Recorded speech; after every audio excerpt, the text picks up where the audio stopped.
Well, for a start, it's a great honor for me to have been appointed as the patron of the Small Business Charter, taking over from my former colleague and dear friend, Lord David Young, who was a cabinet minister in the 1980s when Margaret Thatcher was prime minister, who was behind many of the reforms that have taken place that we all benefit from today, including promoting entrepreneurship and business being a priority for any government.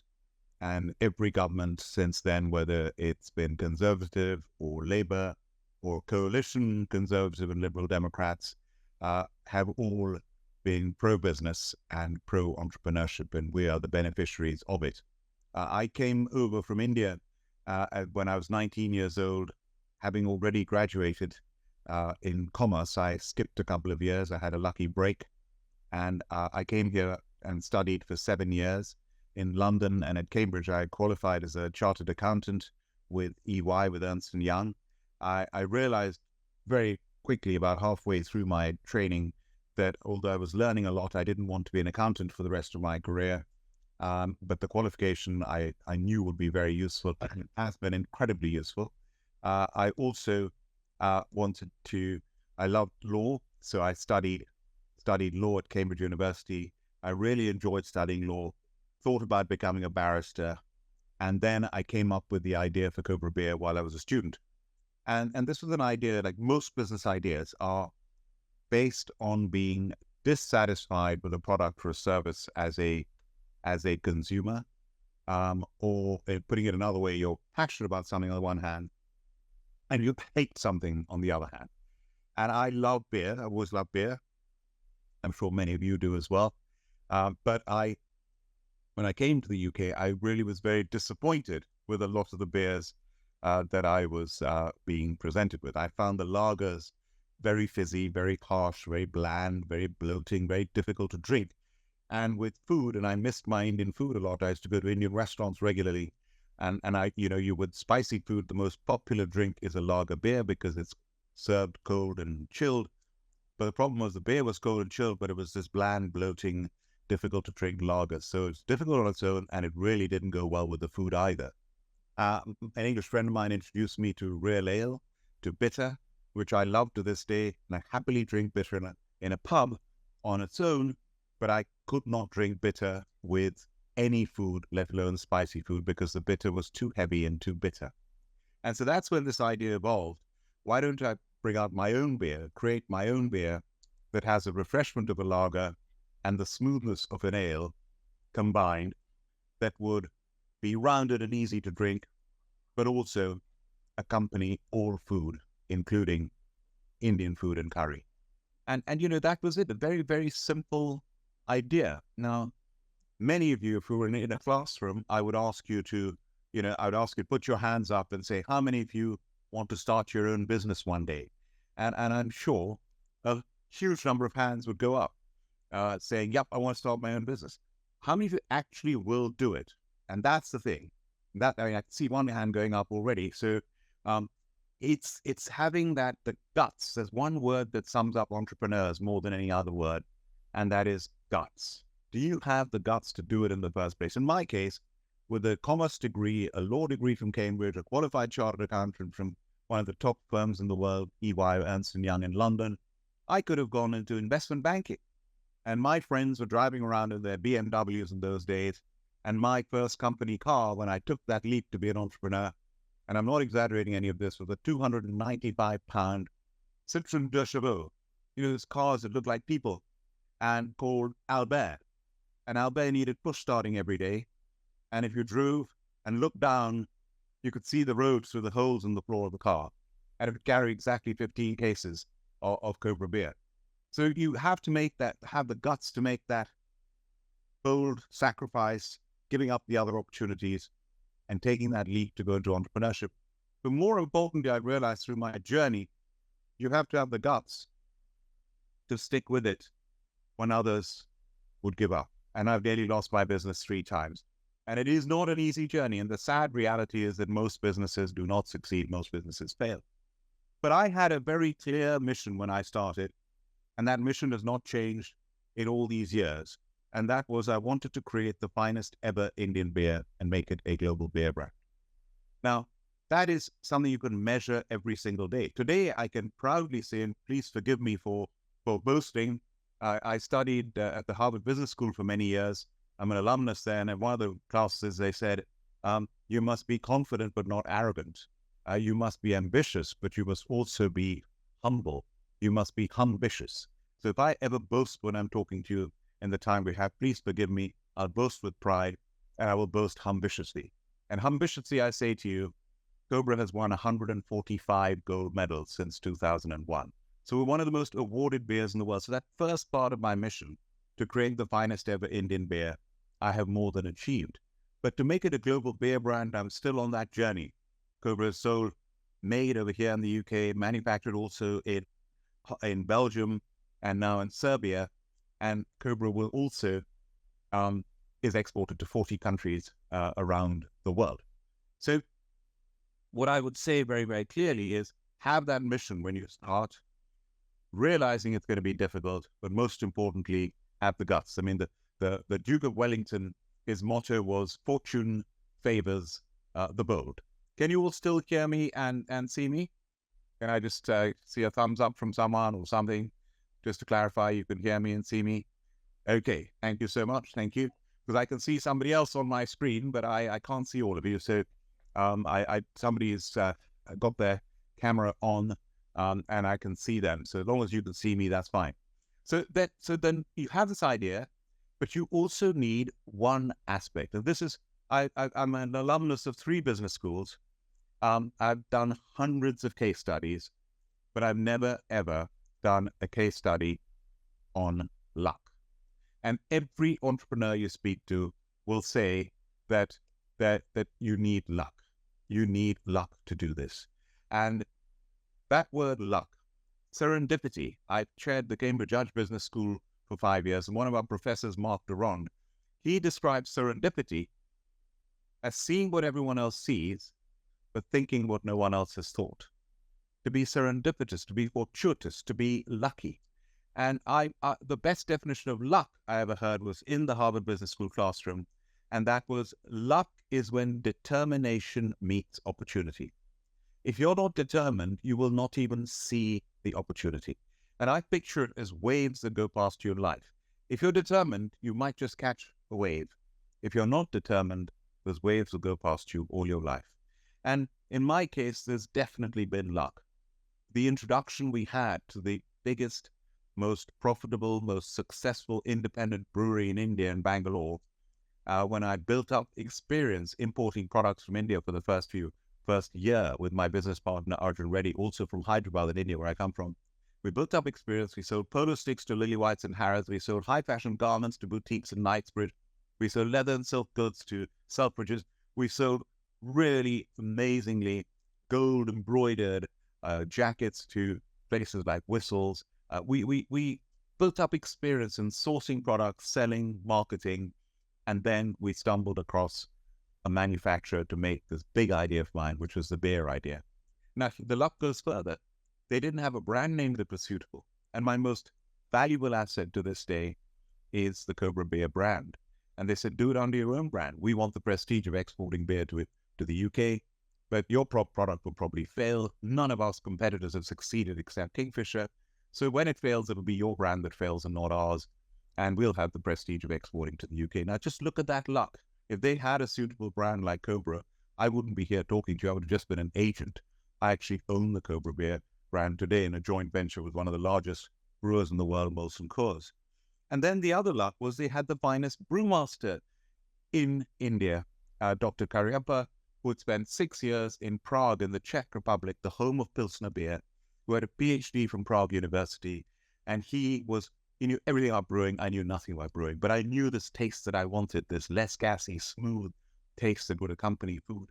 So together we sat down in his laboratory, and those days you could carry liquid in your hand luggage. And I carried 30 bottles, carefully selected beers, sat in the laboratory, tasted the beers with him and told him, this is the sort of taste, tried to express that I'm looking for. And he said, if you want that, we don't make a beer like that. There's going to be a very complicated recipe. It's going to need malted barley and rice and maize and wheat and 3 varieties of Bavarian hops. That's how we're going to get to the smaller bubbles and the smoothness and the texture that you're looking for. And that's how we developed Cobra Beer. And then we went to the restaurants, and I had a breakthrough strategy. I had no money. I couldn't even afford branded beer glasses. I said, if it's going to succeed, we've got to get people aware of the product. The best place to get people aware is in the Indian restaurants and curry restaurants in this country. We supply almost 7,000 restaurants throughout the UK. It's a way of life. It's a household name because we started with the restaurants. Without their support, I wouldn't be here talking to you today. People discovered it in the restaurants, and we now sell it in all the supermarkets and off licenses, and it's available widely. So that breakthrough strategy worked, and we built the brand. As I said, nearly lost the brand 3 times, which is, you could ask me in the Q&A. And today, I'm very proud that Cobra is a household name, that anyone in the UK, our awareness ratings are very high, which I'm proud of. I've got a wonderful team. And I conclude with this because I'd like to leave time for you to ask me questions, is also to have a vision, to be able to succeed as an entrepreneur. You have your mission, in my case, as I said, the finest ever Indian beer and make it a global beer brand. But it's all about attitude. In life, everything is attitude. And our vision sums up our attitude. Now, attitude and our vision is to aspire and achieve against all odds with integrity. And that's almost a definition of entrepreneurship. You have an idea. You want to get somewhere with that idea. You have little or no means. You have all the odds stacked against you. And you go out and you make it happen. But most importantly, you do it with integrity. You do it the right way. Thank you very much. Thank you so much, Lord Bilimoria. That was so interesting, and I'm sure that there are questions that will be coming through to you. I indeed have a few questions myself for you, which I'll ask. Graham, have any questions come on through the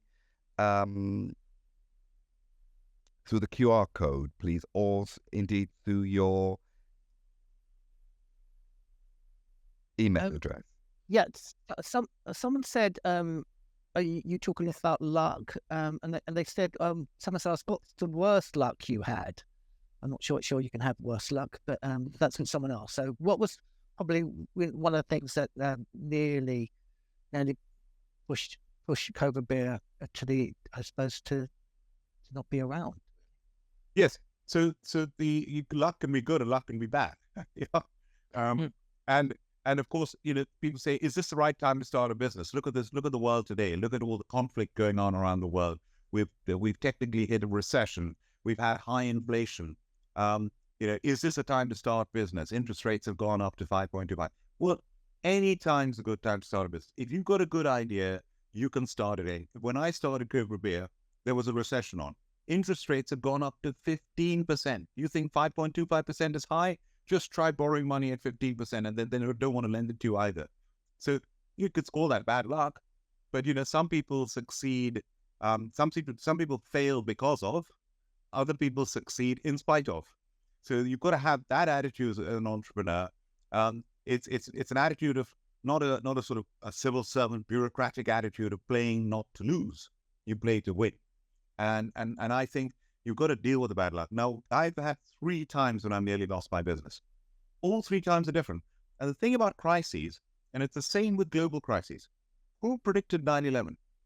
Who predicted the financial crisis of 2008, 2009? Very few economists. In fact, the Queen actually went to open this building at the London School of Economics, and she met these famous economists. And she said, why didn't any of you spot the financial crisis coming? And it's absolutely true. If you look at the pandemic, who predicted the pandemic would happen at the time? The biggest global crisis since the Second World War, and I was president of the Confederation of British Industry through that crisis, and very proud to be able to help our economy and help our businesses. The Ukraine war, who actually predicted that invasion by Putin would take place when it did and how it did? And let alone the tragedy of October the 7th, who predicted that would happen, and the crisis and the tragedy since then?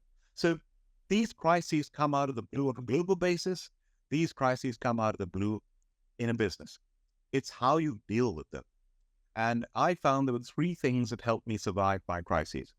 One was having a strong brand. And the Cobra Beer brand is a very strong, resilient brand. Through all these crises, it not only stood up, in many cases, the sales didn't even drop. The growth rate slowed down.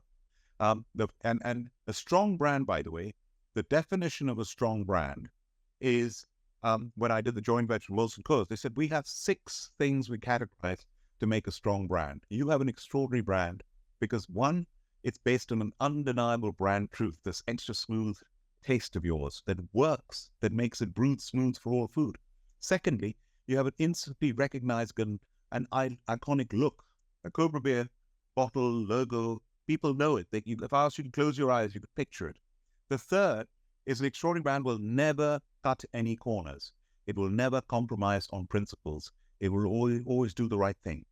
The fourth, an extraordinary brand provides a consistent and relevant experience. There's no point providing something 1 day or 2 days. In my case, I have to produce hundreds of millions of pints and bottles and cans of beer where everyone tastes exactly the same, and I'm using a natural ingredients, and it's a natural product, it's a natural process, and it's very technical, and it's very difficult to do that, and you're demanding as consumers, and I have to deliver that. The fifth thing for an extraordinary brand is you deliver extraordinary brand champions. And that's when you know you've cracked it, when you have people with household name, people love the brand. People are disappointed if it's not available. And the final thing is extraordinary brands deliver extraordinary profits. There's no point doing this unless you make good profits. And if you make good profits, you can do good, you can put back in the community, and you can reward the people who've taken the risk to invest in you. And the second thing that gets you to a crisis, apart from a strong brand, is having a loyal team and family support if you have it. I met my wife 1 year after I started Cobra. She's been by my side through all the crises and ups and downs of business. Without her support, I wouldn't be talking to you. Without my loyal team that I've had, a wonderful team, I wouldn't be talking to you without their support. And finally, you get through a crisis, strong brand, loyal team and family support, and you have to do it with integrity. It is better to fail doing the right thing than to succeed doing the wrong thing. And integrity is the most important thing. Playing with a straight bat, if you're a cricket fan, is really, really important. Thank you. Thank you. Any more questions? One of the other questions was really about your role as a lord. Someone said, does that help sell the yes, or does it hinder? I'm very, very privileged to have been given the opportunity to join the House of Lords. I was introduced to Parliament 30 years ago by the late Baroness Srila Flather, who just passed away. She was the first Asian woman to be a councillor in this country, to be a JP, to be mayor of Windsor, to be a mayor, and the first Asian woman to enter the House of Lords. And she started an organization to bring young Asians into Parliament. And I used to go in for events, and she would bring cabinet ministers to come and speak to us, and I would go to Parliament regularly. And that introduced me to entering Parliament, to learning about it, experiencing it. And I just thought I'd love to do this one day. I thought of being an MP, but then I thought my business would never take off if I became an MP, because you have a constituency to look after, you have elections to fight on a regular basis. And then very luckily I was given the opportunity, thanks to Tony Blair, who created this ability that any one of you, by the way, anyone who's based over here and lives in the UK, is that a British citizen, can apply online to become a member of the House of Lords. And in those days, they would identify certain people and send a form saying, would you like to apply? And it was an application process, like applying to university. I had to go through forms and essays and referees and interviews. And it took 3 years, and I became a member of the House of Lords in 2006. I was the third youngest peer when I was appointed, and I'm still one of the younger peers because our average age is 72. So it's a great place, the House of Lords. It has the greatest depth and breadth of expertise of any parliamentary chamber in the world. In every field you can imagine, from entrepreneurs and business people to economists to academics to former heads of universities, heads of defense forces, cabinet secretaries, former cabinet ministers, medics, scientists, you name it. We have university leaders, the whole lot in the House of Lords. So you learn. Every time I go there, I learn. And I've been very lucky. It's been one of the best things I've done. And being an independent crossbench peer, I can do what I want to say, what I want to, contribute in a way that I've been lucky has made a big difference. And one of my roles is I'm co-chair of the all-party parliamentary group on international students. So I fought very hard to introduce the 2-year post-graduation work visa in 2008, which was taken away in 2012, and it's been brought back in now. And I'm fighting very hard for international students every single day right now. And I'm president of the UK Council of International Student Affairs as well, UKISA. So you can fight for certain causes and really make a difference. History of art was going to be taken away as an A-level subject, and my daughter was studying it. And I fought hard in Parliament, and we rescued history of art as a subject. I can give you example after example. In the pandemic, lateral flow testing, self-testing, COVID, I identified that first, pushed for it in Parliament. They wouldn't listen, but that's the other thing about an entrepreneur. You never give up. You keep going. And in the end, they said, Lord Bilimoria, we've been inspired by you. You've won this argument, and they were available free to businesses and delivered to your household or picked up from a chemist, and people tested themselves regularly. We ran out at one stage. So I give you example after example how you can make a real difference, and I love it. I've got one more question. It's about you being an accountant and a lawyer. Someone's asked which one is better for entrepreneurship. The frank answer is you need neither. The most important thing you need in entrepreneurship, more than anything else, is that attitude and that will to succeed and that ability to take that leap and start in business and cross that credibility gap. That credibility gap when you start, when nobody knows you, nobody knows your brand, you have zero credibility. How do you convince people in that position to finance you, to supply you, to buy from you when you have zero credibility? And they do those things if you have absolute passion and faith and confidence and belief in yourself and in your product and your idea and your brand, that gives them the faith to trust you, to give you a chance. And it's that attitude. That's what drives everything. And that's how people want to work with you. I built up a mini United Nations when I started Cobra Beer. People from all over the world with different backgrounds and cultures and mindsets. That creates a buzz. And Deloitte have done surveys that show the more diverse a team you have, the more innovative the team is. McKinsey's have done surveys that show more diverse teams are more profitable than teams that are not diverse. And I've seen that firsthand. The first 18 years of Cobra Beer, we grew at 40% compound for 18 years in a row. And that, a lot of that was driven by the wonderful team that I had from all around the world, and that attitude that counts more than anything else. And it's always against all the odds. I was up against giants. I couldn't even afford branded beer glass, and up against Kingfisher. Carlsberg was in every Indian restaurant. The restaurant said, why do I need another beer? So you're against the odds, and you've got to do something and do it differently and do it better and change the marketplace forever. The big bottles of Cobra, those of you know our brand, they didn't exist in this country. We introduced them. Now every brand does big bottles. You go into the shelf, you'll see Peroni and Stella and San Miguel. They all do big bottles. We were the first movers in that. So, you've got to have the guts to be able to do that.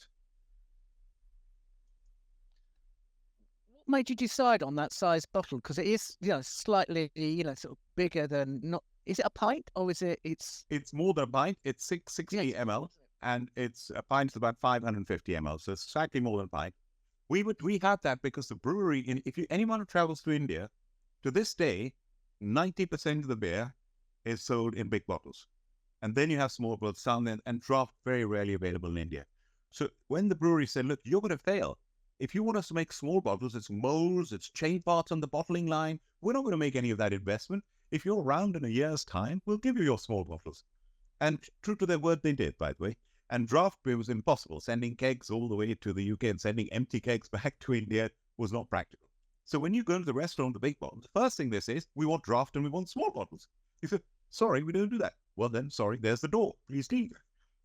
And then you say, well, my products are more expensive as well because it's better, but please definitely leave. So you've got to then convince them to take something that's different. And they'll make all sorts of obstacles because people don't like change. Oh, we can't fit them in the fridge. Well, you can fit them if you lie the bottles down sideways. Oh, okay. And why don't you, when you sell a big bottle, it's double the size of a small bottle. You're selling double the amount of beer in one bottle. Your waiters can leave the bottles on the tables in the way that they leave food, and people share Indian food, and they'll share their bottles of beer. And that way, you'll sell more beer and you'll sell more food, and the waiters are freed up to do other work. And then people at other tables will say, what are they drinking? It looks like a bottle of wine. It's not a bottle of wine, it's a bottle of beer. I'll try it. And it spreads like wildfire around the restaurant. So suddenly you convert an obstacle into an opportunity, and you have to have the guts to do that and persist in persuading the restaurants. And they did, and they gave me that chance. And I will always be grateful. Excellent. Do you have any questions, Ivor? Yes, Lord Bilimoria, I'd like three words I'd like for you to sum up about being bold in business. So we've got a lot of young entrepreneurs coming through, I'm sure, on this call. What three words would you say to them for them to be bold in business? Yes, if I sum it up, it's got to be one. You've got to be creative. That ability to be innovative. My father was a senior general in the Indian Army, and when I started work, my first proper job was going to be working with EY, training to become a chartered accountant, because you work and study at the same time. And I went to see my father, and he was become a general, and I had to get an appointment from his ADC to see him at his office. He said, "I'm not going to talk to you about this home. You want to learn about work, you come and see my office." I went to his office, and he gave me lots of advice that I can picture talking to my father, talking to all of you now. The best advice was this. He said, when you're given a job, you're right at the bottom. You're given lots of tasks and lots of jobs. First thing is do what you're asked to do. The next thing is do that little bit extra that you were not asked to do. And that's the best advice I've been given in my life. Because my father was saying, always take initiative, always be innovative, always be creative, and always go the extra mile. And it's going the extra mile that makes the difference whether you really succeed in life or not. So the first thing, as I say, is be creative. Next thing is trust. You will go far if people trust you. And if I summarize a 1-hour lecture given to me by one of my Harvard Business School professors, Professor Frances Fry, during the pandemic, she gave a virtual lecture on trust. And said, trust is the triangle. To get trust, you've got to be authentic. Is it the real you? You've got to have the logic. Can you deliver what you're promising to deliver? Do you have the professional capability? Is your product going to deliver on its promise?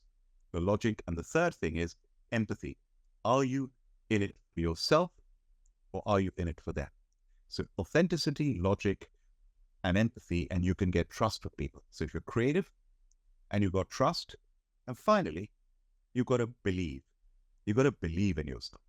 And that belief, my favorite saying of Mahatma Gandhi's, and if I paraphrase it, is your beliefs become your thoughts become your words become your actions become your habits form your character determines your destiny.